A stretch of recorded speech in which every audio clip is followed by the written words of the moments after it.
if women only want men and not need them, men think that tomorrow you could want someone else. Men think long term. Will you not want us in 20 years? We cannot guarantee that you won't want us tomorrow. Can I answer that? Go ahead. If I want you, I chose you. So if I choose you, I'm not just going to decide for no reason I'm not going to want you no more. I think you have to be secure in the situation that you're in. If somebody didn't you a little bit? As far as elaborate, like when you were talking earlier, he's a good dad. You said he is. He's a good provider. Doesn't mean he's a good partner. Mm-hmm. It just does. But I'm not getting like a real good. I chose him when I was young. I grow. People evolve.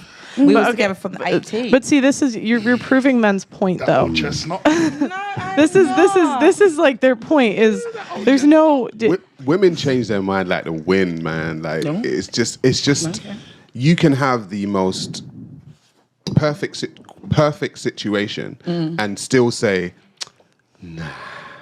And then once you get, like I said, once you get out onto the dating market and it goes tits up, then you're upset, you're angry, you're bitter. These men are trash. These men are this. It's like you had a good situation, love. Like you left.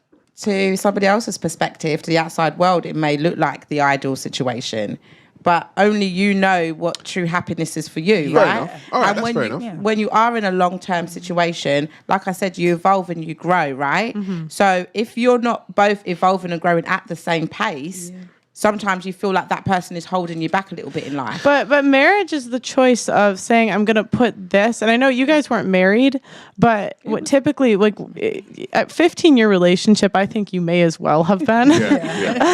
But it's putting the family above my personal happiness and duty above happiness. And so that's why like that would be a red flag to guys. And I can respect that. And that just wouldn't be the right guy for me. And my point in saying that is at the end of the day, I did sacrifice everything, my own happiness for my family. But when you get to a point where you are literally depressed and you're upset and you're crying every day and you don't know why you're crying and all of these things are happening and you don't feel supported as an individual, you do have to sometimes make a sacrifice. I am happier. Like he is a good dad, so I'm lucky in that way that my children haven't necessarily lost out completely. You've been broken up for long? Yeah. A year. Give it time. So I have a question. How old did you say you are? I'm 32. So if you were 42 and you didn't find anyone else, would you still feel the same way? As far as like if you were still single at 42, would I still feel the same way about leaving my ex? About leaving. Or let's actually, you know what? Let's 52, 62. Oh, wow. Would I regret? Oh my God, why would I be single with that? because you're gonna one at a time. Because it's gonna be hard as a single mom with 3 kids. And this is where the contradiction comes in. Mm-hmm. I'm not being funny. If I can accept, when I initially was like, I did actually go through a stage where I was like, I want to be celibate. I don't want to give myself abstinent. Let me say that because sometimes Reem's just like, nah, you're not. Okay, abstinent. I decided that I'm going to, refrain from being sexually active with somebody, no matter if I'm dating them. And I decided to do that so that I can really go into a situation with fully, like my whole, being, like mentally, emotionally, spiritually, everything involved. Dating now compared to when I was with my ex, I was a different person. I'm emotionally evolved now. Mm-hmm. I understand what real love is. I'm not now accepting toxic behavior as a form of love because I've now discovered who I am. So then the person that will get me at 40 years old, at 50 years old, is getting a different version than he had when I was 18, 20 years old. But it's a less valuable version to men. That's not the right man for me because it's not the right man for you. It's how men can't help what they're attracted to. Men. No, it is all men. They can't. If you survey men between the ages of 20 and 80, they're all the most attracted to 22-year-olds. I peaked 3 years ago, and you guys did too. At 22, 23. And this is men between the age of 20 and 80. So what men value is purity, youth, and fertility. Ooh. And so, what would you be able to offer to a guy? If you Well, I can't, don't you're want a man that's looking at 20-year-olds, so it might be my age. So Yeah, but those 20-year-olds. at 50, if you're 50 and you're saying, oh, okay, and I'm 50, and you're going to turn around and tell me, oh, I want somebody that's 20 years old, or okay. how old are you? I'm 33. Would you be open to dating a 50-year-old? Not right now. Okay, but that's the problem. So if you don't know, if you don't do an age, because the 50-year-olds may not want a 22-year-old, but they do want a 32-year-old. Right. But if you don't give the 50-year-olds a chance, the guys your age are looking at the girls my age. That's right. Bingo. And that's 45 is my limit. I'm 45. Right. Do you ladies seriously think that 32-year-old men are looking at 32-year-old women nope. No, I don't. With youths. with children? No. Yeah, because I know that's some of them. Like, I don't think. Oh, I'm not saying I can talk on every man, Or but I do without know youths, a to be few fair. men that are Like, in my okay, age I'm bracket 41. that are dating right? people. I'm 41. Yeah. And I know that worst case scenario, best case scenario, I can get someone who's 25, right? At 41. Worst case, and get someone my own age, right? Women, when they hit 41, the same options are not open. They and if a woman is 41 and she's getting a 25-year-old, we already know what that's for. Do you know what I mean? It's not for any kind of long-term, partnership. Like So do you think the 25-year-old this with the 41-year-old is for a long-term partnership? Yeah, I would date a 40-year-old. women are attracted to older men. Yeah. 100%. No, they are, but He's got money, he's got number seems connections, a he's bit, mature. Dude's got a massive advantage. Like, he knows how to act. He's learned from his mistakes. But what happens when she goes more on that established in holiday, life. dream weekend, and When she these sees women here were people her 16, yeah? age? When these women were 16, the 16-year-old boys their age who never had no pocket money were not attractive to them. Remember that? The 19-year-olds who had their stuff together. Yeah. I date the older boys. Yeah, them man were looking way more attractive than them boys in your class with no Wait, money. what did you say? Yeah. What did you I was say? raised different. I wasn't looking at them like Nah, I don't believe Okay. it. I Cat. swear to you, I know my life. No, you, On my no, but for the life. sake I'm of the not saying- but I argument, know- though, you no, get me for the but in general, Yo, guys, one at a time, please. Thank you very Sorry, much. go on. Go ahead. in general, I know that is a thing because now if you look at it, obviously doing podcasts, lives and stuff, people talk to us and be like, oh yeah, I remember when I was in uniform and my guy was coming to pick us up. So these big men were coming to school to pick up the little girls to say, okay, look. So I know I'm not naive, but it just not my house. It just wasn't. But you see how at that Yeah, I extreme, can see how at that point the age gap. I definitely see. Some- I get it, and I know it's there. 50% of your options are gone by 30. Even if you according to dating app data. So, and that's without children. So if you add a kid on that, it's like smaller and smaller and smaller pool. And that's from dating why, apps. Yes. Okay. And that's why Kevin Samuels always said, you don't get better than your baby daddy. Ooh, that's such an interesting point. And can I just ask then, is it Did you more finish Super likely? Chats? No.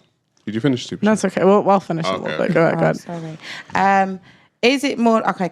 Quick question: is it more likely that a woman that has children and is past the age of 30 is likely to get cheated on? Yeah, because you have less leverage. Like so okay, say I'm 25, right? If I'm dating a guy for 2 years, let's say I get married to him, right?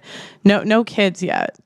I can leave and go get someone else. But every year you wait, the older you get, the less options you have. So I gave my best years to my children's father. Yes. Yep. Is what I'm hearing. But I don't But I understand. feel like I'm in my best years now. But I don't understand the shock, though. I think it's like I feel like a lot of things, I but reality is different. I feel like I'm 120 pounds. Yeah, I feel like a lot of things, but reality is different. it just kind of drives home that women, like some women, live in such a different reality. Yeah. That the idea of these things are like shocking. But I think for a man, it's like really common sense. Yeah. I have this a lot where, in the social scenes I'm in, there'll be one gorgeous girl and she'll be great at the start. She'll maybe get with 2 or 3 of the top guys, and then she'll realize I'm a cool dude, and she now thinks I'm going to take her on 4 dates and have a serious relationship with her, and she's actually shocked that I won't. Like, honest to God, her face is like eyes wide open, like I can't believe this. It's just very interesting. Say something. Is that because, and to draw on Kevin Samuels again, women don't necessarily look at their tier. So what I've noticed with some of my female friends is that when they're stating all these things like the 6'1", the this, the salary, I'm like, well, homegirl, what are you doing? Like, what are you bringing to, the classic to the table? I am the table. You're not, though. You're not bringing something to him to suggest that you're of that level to be eligible to date that man, but you still think that you're worthy of dating that man, but you're going to drain all their resources and then do it in the name of, but I want that. That to me, that's where. Well, that's why Kevin would say height, weight, dress size. Height, weight, dress size. That's your starting point. And then it's like each kid subtracts 2 points. It's a science. Yeah, so it's like you're dating within your dating within your tier. So as in, you're within your lane. If you're in a similar lane, obviously, as you mentioned, men always would like, not always, but typically men would like to have some authority over their woman. That's fine, or be somewhat at a higher rate. But you still need to look within what is your category. You can't be a Fiat 500 and looking at a Hummer and feeling hard done by, because unfortunately that's not your bag, hun. Like, The problem is though, or a problem is that when you have a group of guys who hit the club and there's one guy in the group who doesn't do as well with the ladies as the rest of the group, after the guys have finished teasing him, if they're really his bros, they'll pull him aside. And they might give him a couple pointers and say, you know what, bro? You might want to switch this up. You might want to switch that up. That's what bros do. That's friendship. What the sister code is you just ain't met the right one. No. It's true. You're a 10 girl. Yes, it is. Please, one voice. Yeah, one voice. Go on. Yeah. Let you land. It is not raw. You know what? Maybe the reason why we all get attention from guys and you don't might be a you problem. Maybe you need to change something about you. No, we don't. Generally, that's not what we do. Let's be real. We don't do that. We make our sis feel good and we say, babe, you just ain't met the right one for you. Let's be real. I did a whole show. We talked about fat phobia and they're saying that fat girls deserve love. Nobody deserves love. Nobody. I'm saying just like short broke guys don't deserve love. Nobody deserves love. You get what you deserve. And if you end up by your damn self, that says something about you. It's not you lot's fault. Because it's not today's women's fault. Yeah, I'm not even blaming no one who's here today. It's not your fault. But you got to understand, that women have had a loud voice in terms of dating, in terms of your standards, your expectations, who you want, what you aspire to want. Men have heard it all. Yeah. We've heard it all. From childhood, we've heard it all. And I'm not saying it's you, because you were a kid with us, but we have heard it all. And here's the thing. I think men, as a result of this, are far more in tune with the wants of women than women are with the real wants of men. Because we ain't had the same voice you've had. That's why we know you better. That's why we game you the way we do, because we know. Because men know whether you're a winner or a loser. The guy who gets all the girls and the guy who gets no girls, they both understand your nature. Do you get it? I agree with you. They both get you. You had to, bro.